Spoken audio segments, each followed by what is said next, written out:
आपको मैंने कितना समझाया लेकिन आप तो माने ही नहीं। आप तो अपनी भक्ति और शक्ति से सबके दिल जीतते रहे। ऐसे थोड़ी ना चलता है। मैंने अपना शरीर लुटाया है, ऐसे थोड़ी ना चुप रहूंगी। लीजिए, अगर ये चुप बैठ भी गई तो हम चुप नहीं बैठने वाले। क्यों गजेंद्र? मैं चुप नहीं हूँ बाबा जी। वीडियो क्लिप न्यूज चैनल्स भेजने को तैयार है। कुछ एमएमएस भी भक्तों तक वायरल हो जाएंगे। फिर तो प्रभु देवता से दानव कहलाएंगे। आपको क्या चाहिए? सिर्फ 4 करोड़।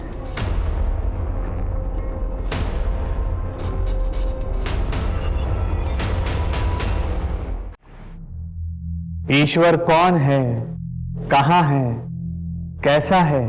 इन प्रश्नों का उत्तर वही पा सकता है जो अपने भीतर भार फैले संसार को अच्छी तरह समझ सके। और ईश्वर से जुड़ने का सबसे सरल मार्ग है संगीत व नृत्य। रोज की तरह हम नृत्य साधना करें और खुद को प्रभु के नाम में विलीन कर दें।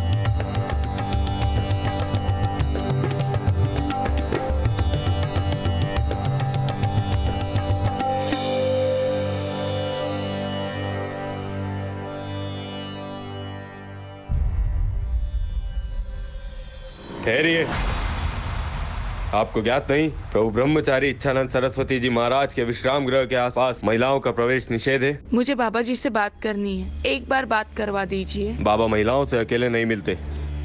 आपके साथ कोई पुरुष या सगा संबंधी आया है? बाबा जी, पाप मत करो। बोलिए, क्या परेशानी है आपकी? बाबा जी, मैं आपकी बहुत बड़ी भक्त हूँ। आपके आशीर्वाद से मैंने और मेरे पति ने बहुत तरक्की की है। हाल ही में हम लोगों ने एक घर खरीदा है। हम चाहते हैं कि आप हमारे घर आके पूजा करें। हम आपके साथ ही गृह प्रवेश करना चाहते हैं। आप अपने पति को हमारे पास भेज दीजिए, हम अवश्य चलेंगे। ठीक है?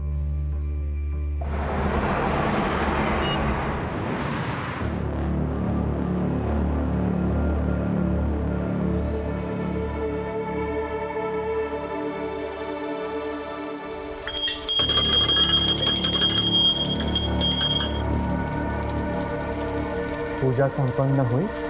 अब हम आपसे विदा लेते हैं। बाबा जी, इतनी कड़ी धूप में आप वापस गाजियाबाद जाएंगे, वो भी खाली पेट? नहीं बाबा जी, मैंने आप सभी के लिए भोजन का इंतजाम किया है बाबा जी। बाबा जी, मैंने बिना प्याज लहसुन मसाले का खाना पकाया है, बिल्कुल सात्विक है। अगर आप भोग लगाएंगे तो हम सब खाना खा पाएंगे।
चेयरपर्सन मैडम, आपके हेल्प के लिए थैंक यू। मैं घर के बाहर तो एक लड़ाई जीत गई, लेकिन अपनों से हार गई हूँ। ऑफिस, गली, मोहल्ले, हर जगह उसकी वजह से नाक में दम हो गया है। मेरे माँ बाप, फ्रेंड्स, रिलेटिव कोई मेरे साथ नहीं है। मैं अकेली पड़ गई हूँ और सोचती हूँ कि मैं जिंदा क्यों हूँ।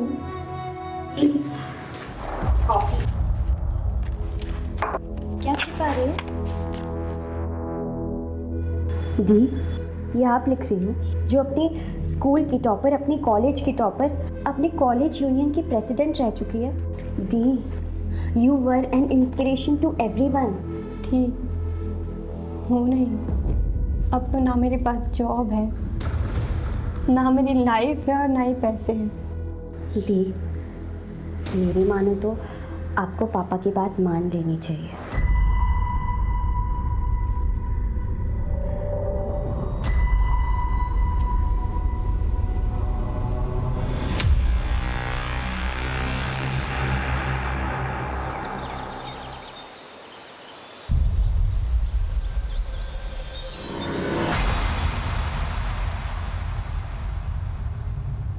हटो मेरे रास्ते से। देखो रितु, मैं फिर तुम्हें कह रहा हूँ, केस वापस ले लो, तुम्हारी लाइफ फिर पहले जैसे नॉर्मल हो जाएगी। तू हटेगा मेरे रास्ते से या मैं पुलिस को बुलाऊं? उम्र भर अपने भाई की तरह जेल में सड़ेगा। हटो।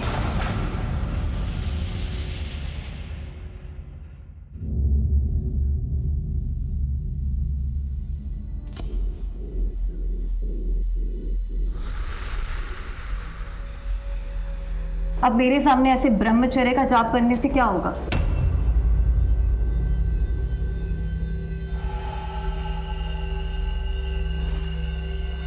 आपकी मनसा क्या है? आपको मैंने कितना समझाया लेकिन आप तो माने ही नहीं। आप तो अपनी भक्ति और शक्ति से सबके दिल जीतते रहे। ऐसे थोड़ी ना चलता है। मैंने अपना शरीर लुटाया है, ऐसे थोड़ी ना चुप रहूंगी। लीजिए, अगर ये चुप बैठ भी गई तो हम चुप नहीं बैठने वाले। क्यों गजेंद्र? मैं चुप नहीं हूँ बाबा जी। वीडियो क्लिप न्यूज चैनल्स भेजने को तैयार है। कुछ MMSB भक्तों तक वायरल हो जाएंगे। फिर तो प्रभु देवता से दानव कहलाएंगे। आपको क्या चाहिए? सिर्फ 4 करोड़।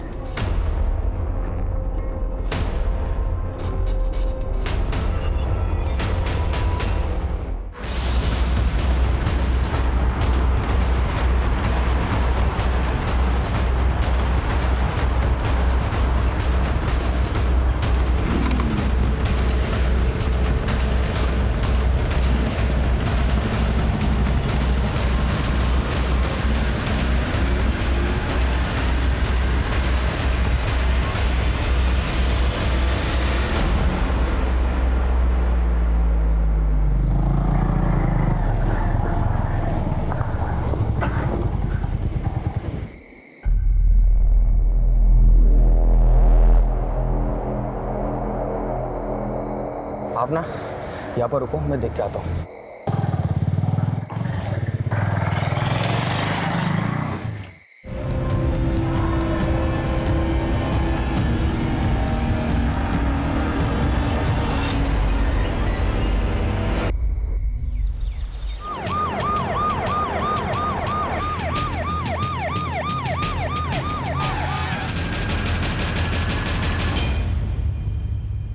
पर मुझे लग रहा है इस सब में दीपेश या उसकी फैमिली का इन्वॉल्वमेंट हो सकता है, क्योंकि ऋतु बादल की वजह से उसकी फैमिली को काफी जिल्लत झेलनी पड़ी थी। क्या नाम था लड़के का? दीपेश तोमर सर। क्या हुआ? अभी भी जेल में। केस की सुनवाई हो चुकी है लेकिन केस का फैसला आना बाकी है। मोबाइल फोन या पर्स वगैरह कुछ मिला? No sir. बॉडी को पंचनामे के बाद पोस्टमार्टम के लिए भेज दो।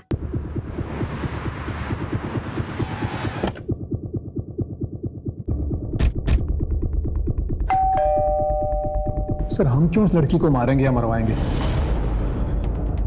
हमारे बेटे की जो जिंदगी बर्बाद होनी थी वो तो हो ही गई। सेशन कोर्ट ने तो अपना फैसला सुना दिया, आप हाई कोर्ट में अपील कर देते। वैसे भी ऋतु तो मर चुकी है, आप कोई ना कोई जुगाड़ करके अपने बेटे दीपेश को जेल से निकलवा लेते। हम कुछ नहीं करने वाले सर। ये दीपेश के साथ फोटो में ये शख्स कौन है? ये मेरा छोटा बेटा सर्वेश है, केरला गया। हम आयुर्वेदिक दवाई के थोक विक्रेता हैं, वही लेने गए। जरा फोन लगाइए उसे। लगे लगे।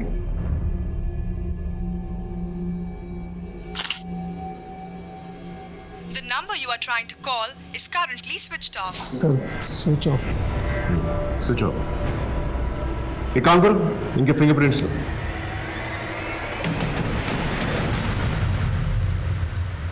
इस सर्वेश का मोबाइल सर्विलेंस पे डालो और उसके कॉल रिकॉर्ड्स निकालो और उसके फोटोज खबरी नेटवर्क पे डिस्ट्रीब्यूट करो। Right sir. अपने एक आदमी को तुमर के घर के आसपास रखो, नजर रखने के लिए कहो। Okay okay sir. ये ऋतु के माँ बाप से बात हुई? उन्हें पुलिस स्टेशन आने के लिए कहा है सर।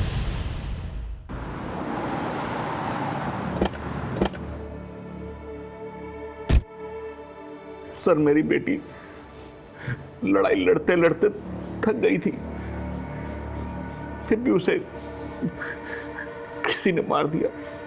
हमारी रितु बचपन से ही दिमाग तेज और निडर लड़की थी, लेकिन इस रेप केस वाली घटना के बाद उसे और हमें सबको तोड़ के रख दिया था सर। उसने कुछ बताया था कि वो उस रात कहाँ गई थी? उससे ज्यादा कुछ पूछते नहीं थे सर। उससे कुछ पूछते तो वो जल्दी चिढ़ जाते थे। मेरी बेटी अंदर से बहुत ही टूट गई थी। सर, ये लेटर रितु दीदी के डेस्क से मिला था।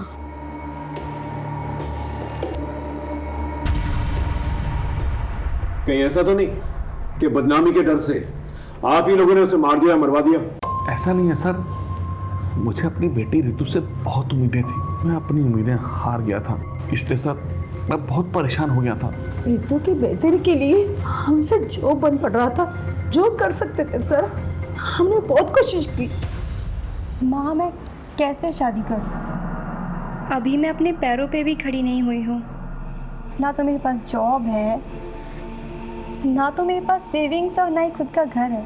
अब आप खुद बताओ, अगर मैं सेटल हो जाती हूँ और कल को मेरा डाइवोर्स हो जाता है तो कहाँ जाऊँगी, क्या करूँगी? अरे तुम लोग तो ऐसे बात करो जैसे कि इस की घटना के बाद कोई भी लड़का उतावला हो रहा होगा इससे शादी करने के लिए। हर जगह से रिजेक्शन आ रहा है। आखिर तुझे जरूरत क्या थी ये केस करने की? पापा, वो मेरा कलीग था, हमें क्लाइंट पीपीटी रेडी करनी थी। अब मुझे क्या पता था कि वो मेरी ड्रिंक स्पाइक कर देगा और मेरे साथ वो सब कुछ करेगा। अब मैं बाहर वालों को क्या बोलूं जब आप लोग ही मुझ पे ट्रस्ट नहीं करते? ऐसा नहीं है सर कि हम अपनी बेटी रितु पर ट्रस्ट नहीं करते थे, लेकिन लोगों की बातों और उनके तानों ने हमें फ्रस्ट्रेट कर दिया था सर।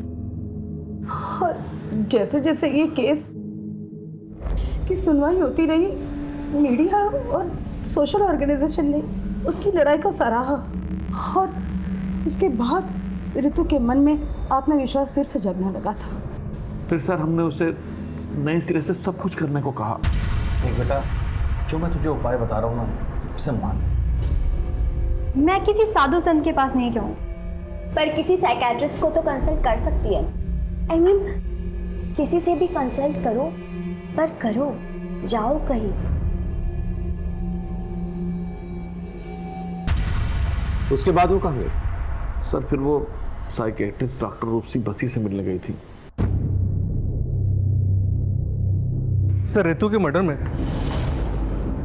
हम उसके फादर महेश बादल के हाथ को कंप्लीटली रूल आउट नहीं कर सकते। एक काम करो, इसके भी फिंगरप्रिंट्स मैच करके देखो और उसके कॉल रिकॉर्ड्स निकालो। Right sir.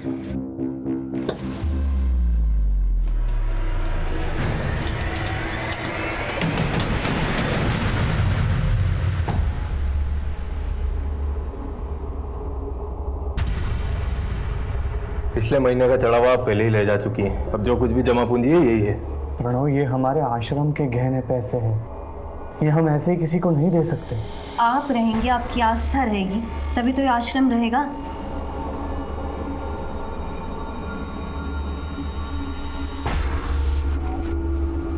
कितने पैसे है ये? कुल 25 लाख। और बाकी के पैसे? इससे ज्यादा नहीं मिल सकता। बाबा के टट्टू, तुम ज्यादा मत बोलो।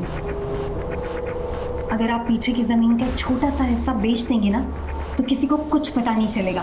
खरीदार मैं लेकर आ जाऊंगी, आप बस जमीन के कागजात तैयार करवा दीजिए।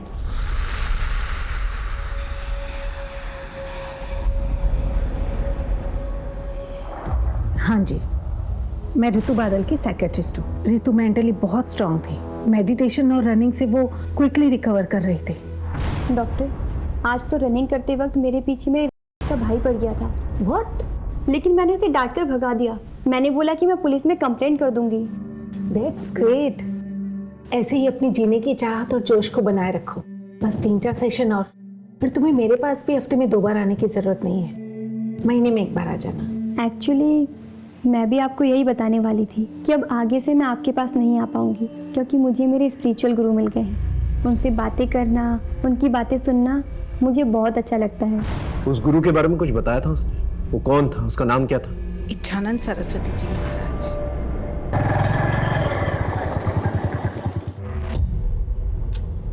नीतू, नीतू, ऋतु,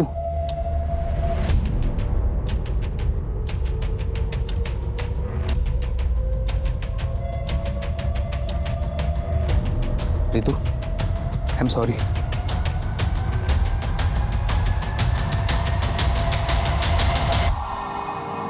ऋतु, क्या हो भाई, फिर से कोई बुरा सपना देखा क्या? आप भूल क्यों नहीं जाते कि आप गाजियाबाद में नहीं हो, बल्कि अपने घर ऋषिकेश में हो?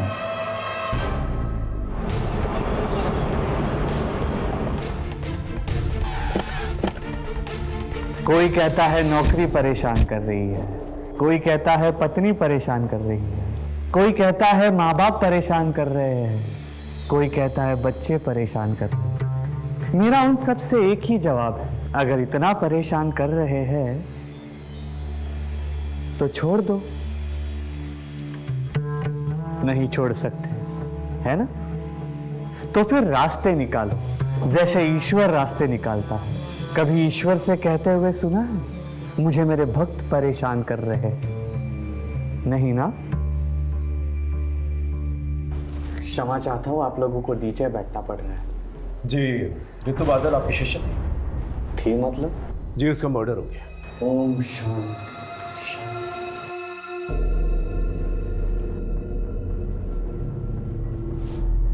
कब? 3 दिन पहले। बहुत तेजस्विनी थी वो, बेहद दुखद समाचार है ये। वो प्रभु के पास बहुत ही दुख दुविधा की घड़ी में आई थी। बाबा जी, मुझे लगता है कि मेरे आसपास सब फेक है, कोई अपना नहीं है, कोई मुझे लाइक नहीं करता, कोई लव नहीं करता, करेगा भी नहीं और जरूरत भी नहीं। आप पहले अपने आप से प्रेम करो, because you are your best company. आप अपने सबसे अच्छे साथी हैं, सबसे अच्छे प्रेमी हैं। उसके बाद वो हमारे आश्रम में रोज आती, सत्संग के समय महिलाओं के खेल में खूब नाचती और हमेशा खुश रहती। उसके बाद मैंने सुना कि वो भोजनालय में अपनी सेवा देती, बागबानी करती, चिड़ियों को दाने डालती।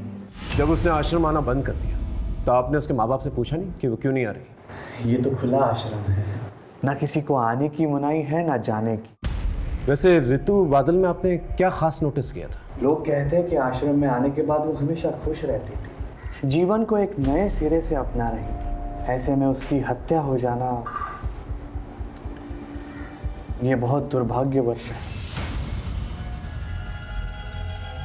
आज के ज़माने में बाबा कितने भी अच्छे, मुझे विश्वास नहीं, आपने एक आदमी को इस आश्रम के पास तैनात रखा। ये सर्वेश के बारे में कुछ पता चला? नहीं सर, उसका फ़ोन भी बन जा रहा है और वो घर पे भी नहीं है। एक काम करो, दीपेश से मिलने के लिए, उससे पूछताछ करने के लिए जेल में एक एप्लीकेशन डालो और ये पता करो ये सर्वेश दीपेश के साथ मिलकर जेल में कुछ प्लान तो भी कर। Right sir.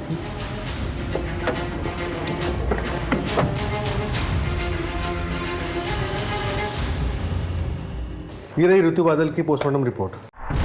रिपोर्ट के हिसाब से मौत रात 11:30 से 1:30 के बीच में हुई है और मौत गला दबाने की वजह से हुई थी। इसके अलावा कोई खास इन्फॉर्मेशन नहीं है। कॉल रिकॉर्ड्स में कोई सस्पिशियस?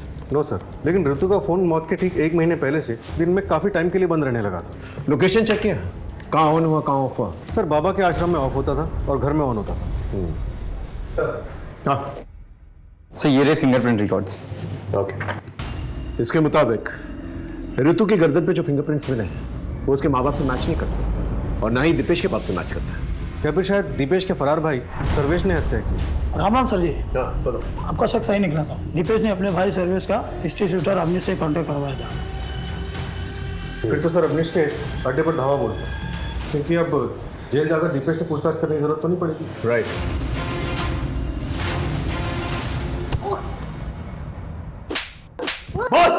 बता दो सब सर्वेश मुझे मिला था और उसने ऋतु बादल को मारने की बात भी किया था मुझसे।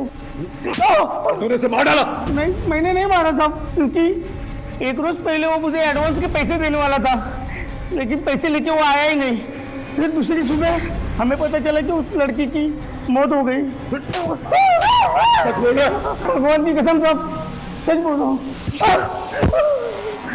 ये सर्वेश तुमर के बारे में पता कर।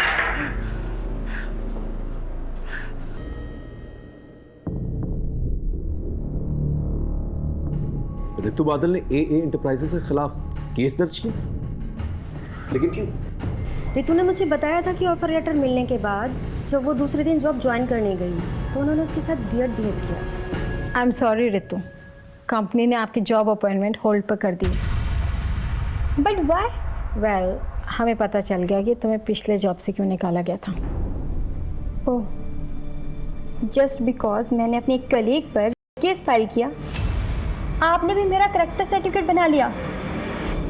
आपने एक बार भी ये नहीं सोचा कि शायद वाकई में हुआ था। आज ये मेरे साथ है, कल आपके साथ भी हो सकता है। I can understand Ritu, but frankly speaking her company के टॉप मैनेजमेंट मर्द होते हैं, एंड ऑफ द रिकॉर्ड हमारे MD को तुम्हें अपॉइंट करने में रिस्क लग रहा है। सीरियसली?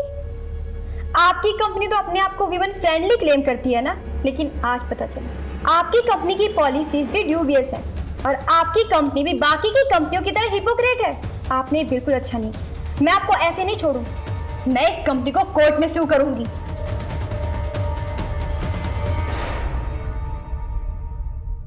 अब ऋतु रही नहीं है तो केस का कोई फायदा नहीं है। कंपनी ने एम्प्लॉय को भी निकाल दिया है। सर, हो सकता है कि उस एम्प्लॉय ने बदला लेने के लिए ऋतु का मर्डर कर दिया या फिर करवा दिया। उस एम्प्लॉय की डिटेल्स है आपके पास? ये उसका बायोडेटा। सोनल गुनात्रा। मेरी कंपनी ने मुझे सिर्फ एक पंचिंग बैग के जैसे यूज़ किया है। मेरे MD ने खुद एक पेपर लाके दिखाया था मुझे, जिसमें लिखा था कि ऋतु ने पिछली कंपनी पर एक केस डाला है और मुझसे उन्होंने कहा कि ऋतु को जॉब से बाहर निकाल दे।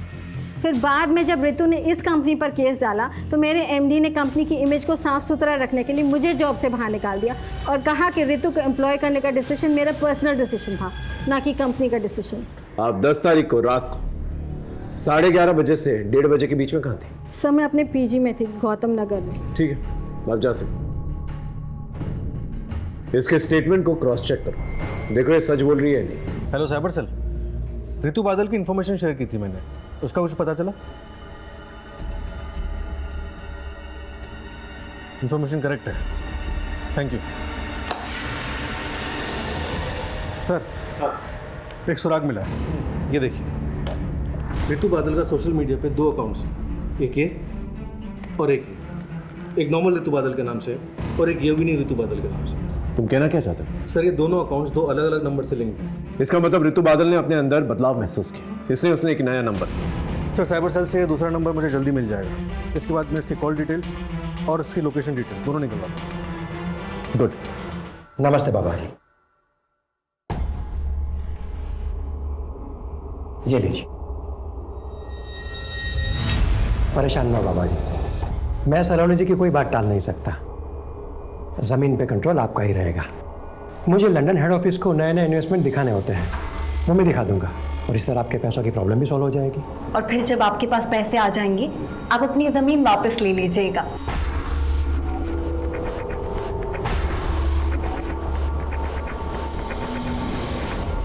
सर, ये देखिए ऋतु के दूसरे नंबर के कॉल रिकॉर्ड्स।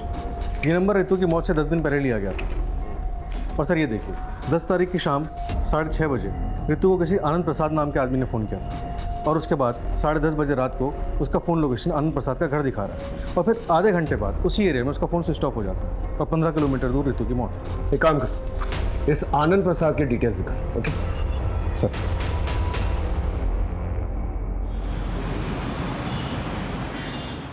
मिस्टर आनंद प्रसाद इस लड़की को जानते हैं? हाँ हाँ, ये तो वही लड़की है जो मेरे पास जॉब के लिए आई थी। Hello sir. बैठो बैठो। आप मिलने के लिए बहुत डेस्परेट थे मिस ऋतु? एक्चुअली सर, आपकी कंपनी की अपॉइंटमेंट के बारे में मुझे आज ही पता चला, तो मैंने सोचा कि वैकेंसी फुल होने से पहले मैं आपसे आके घर ही मिल लूँ। कितनी देर तक थी आपके घर पे? तकरीबन आधे घंटे में। उसके तुरंत बाद उसका मोबाइल नेटवर्क ऑफ हो जाता है और उसके आधे घंटे की दूरी पे उसका मर्डर हो जाता है। क्या बात कर रहे हैं आप? मैंने तो उसे जॉब पे रखने का मन बना लिया था। ठीक है, थैंक यू वेरी मच, आप जा सकते हैं। सर, वैसे तो ये आनंद प्रसाद MD है, लेकिन मुझे इस पर भी शक हो रहा है।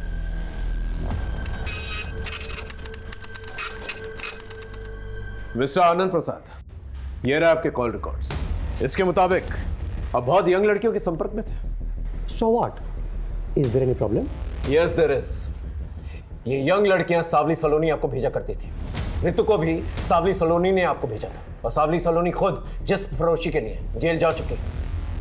अब आप सच बताएंगे, क्योंकि ऋतु बादल का मर्डर हो चुका है जो आपके घर आई। बोलिए। ऋतु एक एस्कॉर्ट थी और सावली सलोनी उसकी एजेंट। ये बात आपको ऋतु ने बताई थी? जी नहीं, सावली सलोनी ने बस यही कहा था कि पहले वो नौकरी की बात करेगी फिर समझ बनाएगी।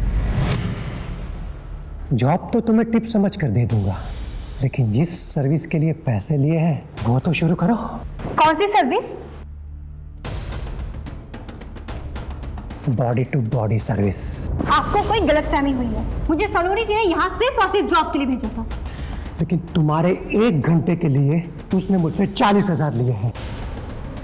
सो don't waste my time baby. रुको।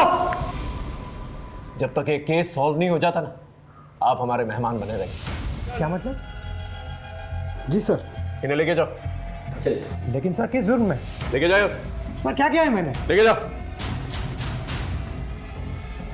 सावली सलोनी को ढूंढना बहुत जरूरी है, और ये पता लगाना बहुत जरूरी है कि ऋतु बादल का मर्डर केस सावली सलोनी के रैकेट से तो नहीं जुड़ा हुआ, और कोई पर्सनल रंजिश तो नहीं। इस सर्वेश के बारे में कुछ पता चला? सर वो अभी भी अंडरग्राउंड है। और सर ऋतु बादल के गले पे मिले फिंगरप्रिंट्स के निशान सर्वेश के फिंगरप्रिंट से मैच नहीं करते। सर हो सकता है सर्वेश ने खुद ये मर्डर ना किया और ना ही अवनीश चौधरी से करवाया, बल्कि शायद किसी और से करवाया।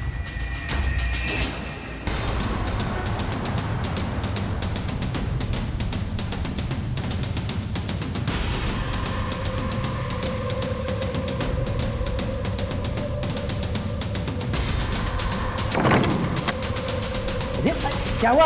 बाहर पुलिस आई है। पुलिस? तोड़ दो। पुलिस आ गई। भागो भागो भागो।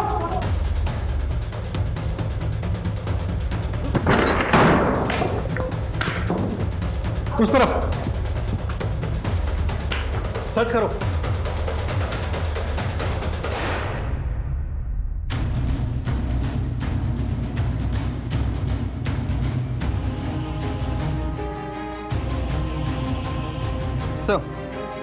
सर एक हार्ड डिस्क मिला है और इसके अलावा सारा सामान रेगुलर है। ठीक।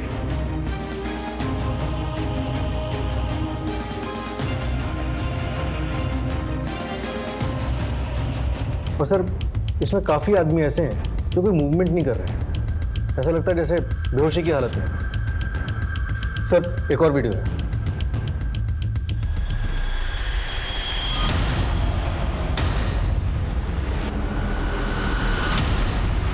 ये सत्य है कि सावली सलोनी मुझे ब्लैकमेल कर रही थी।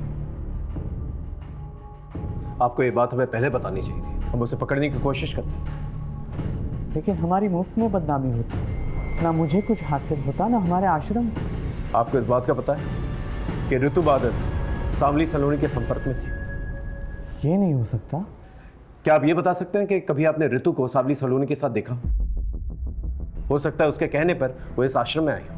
जी नहीं, हमें ऐसी कोई जानकारी नहीं थी, और ऋतु का परिवार हमारे आश्रम से सालों से जुड़ा हुआ है, तो फिर वो सावली सलोनी के कहने पर हमारे आश्रम में क्यों आएगी? ये सावली सलोनी आपको ब्लैकमेल क्यों कर रही थी? यही सवाल मैंने उससे भी किया था। तुम्हारे इस धर्म के धंधे ने, धंधा नहीं, आस्था बोलिए। हाँ हाँ वही वही, तुम्हारे इस आश्रम के कारण लोगों ने मेरे ठिकाने पर दारू पीना, फूकना करना कम कर दिया है। इन सब की भरपाई के लिए तुमको पैसा देना होगा। हम बहुत जल्द सावली सलोनी को पकड़ लेंगे। अगर वो आपके संपर्क में आती है तो प्लीज हमें इन्फॉर्म कीजिएगा।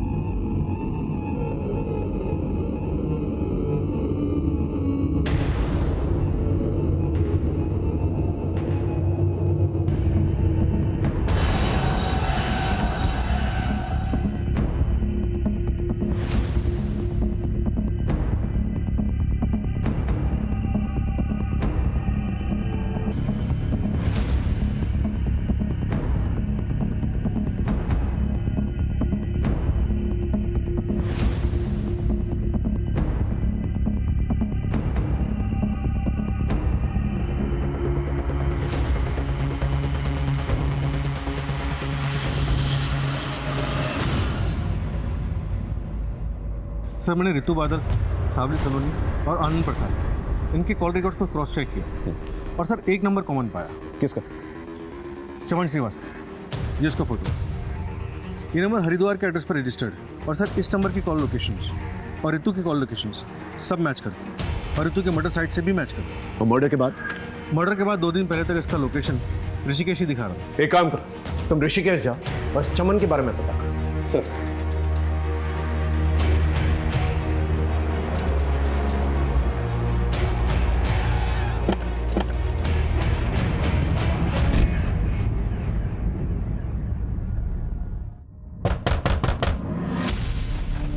जी चमन श्रीवास्तव। जी मेरा भाई है। आप कौन? UP police. सर चमन जब से गाजियाबाद से आया था हमेशा परेशान रहता था। वो किसी ऋतु का नाम लेता था। रोज रात वो डरावने सपने देखता था और अचानक नींद से उठ जाता था। और अभी कुछ दिन पहले ही वो वापस गाजियाबाद चला गया। मैं गाजियाबाद जा रहा हूँ, मुझे वहाँ पर कुछ हिसाब चुकता करना बाकी है। पर सर हुआ क्या? हमें शक है तुम्हारे भाई चमन ने ऋतु बादल नाम की लड़की का खून किया। नहीं सर, मेरा भाई एक कलाकार आदमी है, वो किसी का खून नहीं कर सकता। क्या करता है तुम्हारा भाई? सर चमन पहले फोटोग्राफर था और अब वीडियो बनाने का काम करता है। कहीं वो इसके लिए काम तो नहीं करता? नहीं सर, मैं इसे नहीं जानता। और सर चमन ने मुझे कभी बताया नहीं कि किसके लिए काम करता है। तुम्हारे भाई से आखिरी बार बात कब हुई थी? सर उसका फ़ोन 2 दिन से स्विच ऑफ आ रहा है।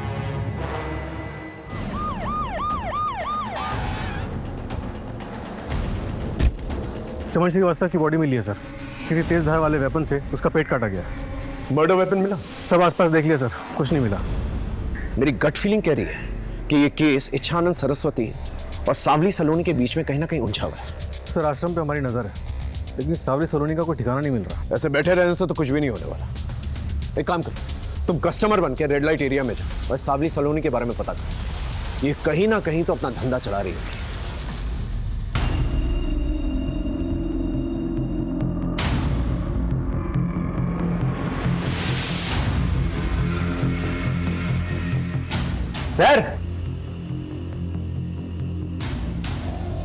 सर क्या चाहिए?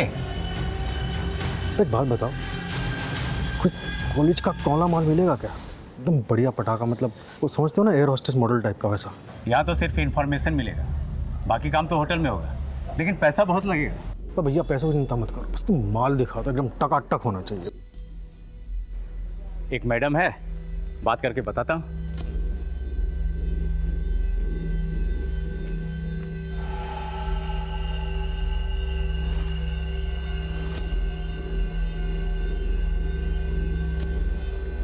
सर गाड़ी वाड़ी है क्या? तो गाड़ी है ना बाबू, इधर है, चलो आओ। चलिए चलो।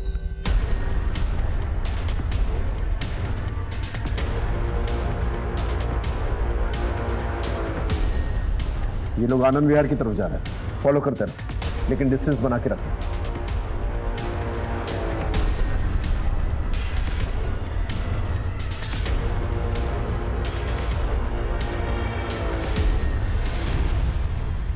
सलोनी जी। सर ये सलोनी जी हैं जिसके पास गाजियाबाद में किसी भी टाइम पर टॉप क्लास की इंटरनेशनल लड़कियां मिलती हैं। अच्छा तो ये हैं। आप इंजॉय कहाँ करेंगे, यहाँ या होटल में? देखिए एंजॉय तो हम कहीं और ही करेंगे, फिलहाल आपको वॉशरूम यूज करेंगे। सर अंदर है ना, आते हैं। टीम बी ऊपर आ जाओ जल्दी। चलिए आप दोनों को एंजॉय कराते हैं।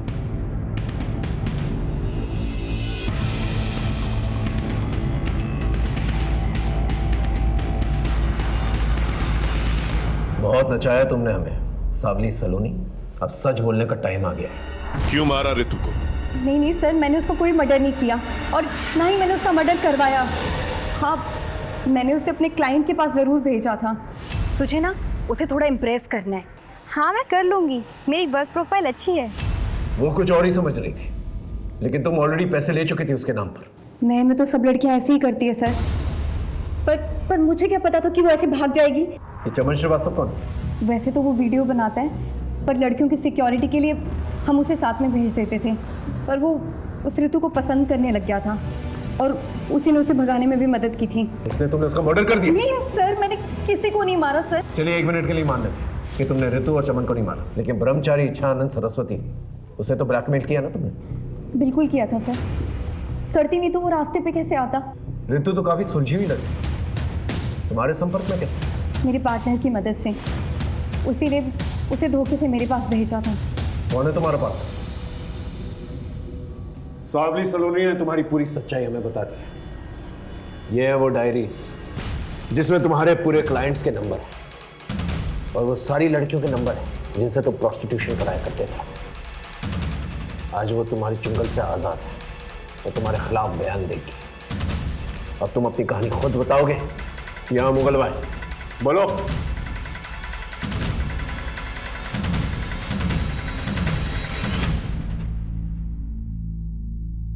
देखिए, मैं पहले ही क्लियर कर दूं कि ना ही मैंने रितु को मारा है ना मरवाया है। वो तो मुगल भाई लेंगे, पहले तुम अपनी काली करतूतों के बारे में बताओ। संभोग और समाधि, ये दोनों ऐसी चीजें हैं जिससे भारत देश में किसी भी मूर्ख या किसी भी होशियार को लपेटा जा सकता है। मैं 5 स्टार होटल में सिक्योरिटी गार्ड की नौकरी किया करता था। वहां मैं देखता था साधु महात्मा को कुछ युवतियों के साथ आते जाते। बस उसी दिन से मुझे मेरा जीवन सत्य मिल गया।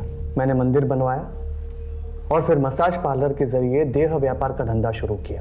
और फिर तुमने सावली सलोनी जैसी धंधे वाली से कनेक्ट किया, है ना? मैं सावली सलोनी जैसे लोगों के पास लड़कियां भेजता और फिर दूसरी बार उन्हीं क्लाइंट्स के साथ डायरेक्टली डील करता।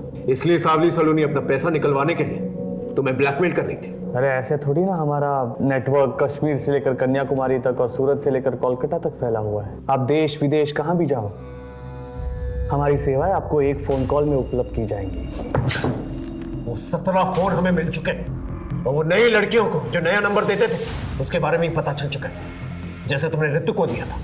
लेकिन बहुत बड़ी गलती कर बैठे तुमने रितु को अपने प्रेम जाल में फंसा दिया। तुम्हारे अड्डे से हमें ये चिट्ठी मिली है जिसमें साफ साफ लिखा है रितु ने कि आपके प्रेम ने मुझे हमेशा हमेशा के लिए बदल दिया।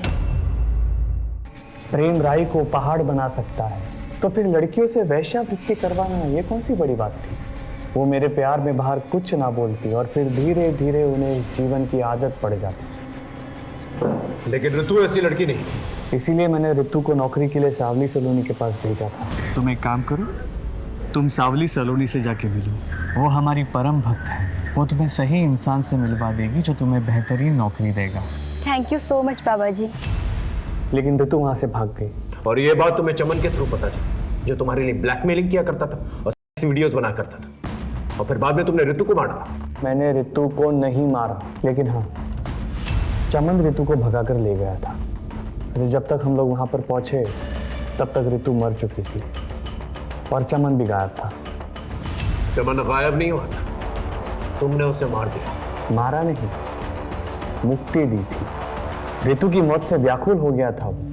बार बार पुलिस के पास जाने की धमकी दे रहा था। मैंने बहुत समझाया उसे, लेकिन वो नहीं समझा। अब समझने की बारी तुम्हारी है और तुम्हें समझाएगा देश का कानून। ऐसा केस बनाऊंगा ना तुम्हारे खिलाफ कि तुम्हारा बड़ा सा बड़ा क्लाइंट जो है तुम्हारी बेल नहीं दे पाएगा। अगर रितु को बाबा ने नहीं मारा तो फिर किसने मारा? एक काम करो, रितु के मर्डर की रात के इंसिडेंट टाइम से मैच करके देखो। उसके कॉल रिकॉर्ड्स और लोकेशन रिकॉर्ड्स दोबारा से चेक करो। कातिल हमारे रेडार में ही है, बस पकड़ में नहीं आ रहा है। रितु ने चमन के फोन से आपके लैंडलाइन नंबर पर उस रात आप लोगों को फोन किया था। आपस में फैसला कर लीजिए आप कि रितु को किसने मारा है। सर, मैंने मारा अपनी बेटी रितु को। उसका फोन आया था मेरे पास। पापा, वो आपका इच्छा ना बहुत ही गिरा हुआ आदमी है। वो बहुत ही घटिया इंसान है। वो उसने मुझे प्रोस्टिट्यूशन में डालने की कोशिश की। मैं अपने एक दोस्त के साथ ग्रीन पार्क के गेट नंबर 2 के पास हूँ। पापा प्लीज जल्दी आ जाओ। सर, मैं उससे बहुत तंग आ गया था और बाबा की बुराई मैं नहीं सुन सकता था, इसलिए गर्दन दबाकर मैंने उसे मार दिया। झूठ बोल रहे सर, रितु का फोन मुझे आया था सर। बाबा जी को हम पूछते हैं और रितु फोन पे बाबा जी के बारे में अनाप शनाप बके जा रही थी। बस गुस्से में आकर मैंने उसे मार दिया। नहीं इंस्पेक्टर साहब, रितु को मैंने मारा है। नहीं साहब, मैंने मारा है सर। सर, मैंने मारा है सर। रहिए आप लोग। ये रहे आप लोगों के फिंगरप्रिंट रिकॉर्ड्स। ये रितु के गर्दन पे मिले फिंगरप्रिंट रिकॉर्ड्स और आप दोनों के फिंगरप्रिंट रिकॉर्ड्स मैच नहीं होते।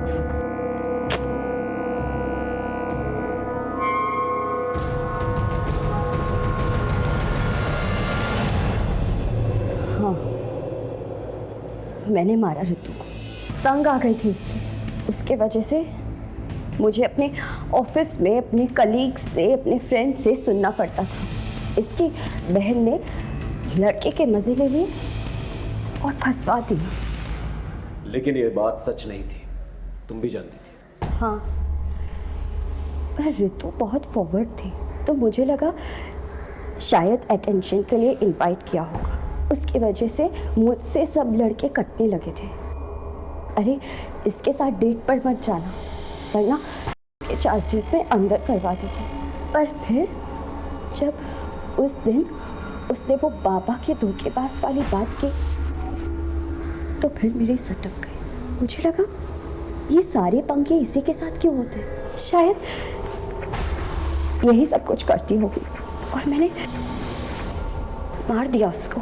और ये बात तुमने अपने माँ बाप को बताई। वो एक बेटी तो खो ही चुके थे, दूसरी नहीं खोना चाहते थे, इसलिए तुम्हें प्रोटेक्ट कर रहे थे। हाँ सर। ब्रह्मचारी इच्छानंद सरस्वती एक फ्रॉड, एक धोखेबाज इंसान है, और उसकी आस्था में आकर तुमने अपनी बहन को ही मारा।